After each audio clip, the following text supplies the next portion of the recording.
درون مان في سيموزا، الاستاذ محمد تركي مساء الخير، حياك الله. شايل الدي جي اي مالتك وياك.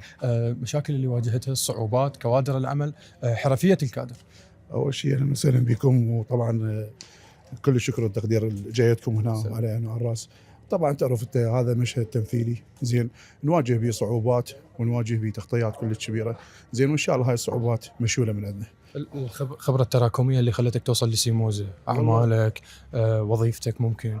والله اني يعني كوم مشتغل عمان زين، وصار لي بالدرون يعني كذا سنه، وكوني انه خبير في الدرون والطائرات المسيره. اكو مشكله هسه الدرونات ما متاحه لكل مصور امنيا، يعني صح. هذا ممكن تسبب لك مشاكل لك، تحد من العمل، تحد من الفرص بالنسبه للشباب.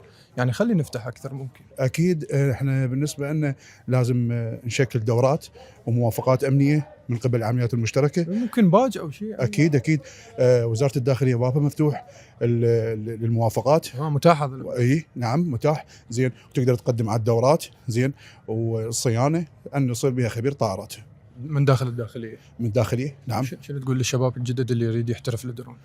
انه اقول له اول شيء انه تركز بسلامه الدرون وما تنطيها لاي واحد، لانه من يعطيها الواحد تروح من عنده تطير. تطير تتفلش.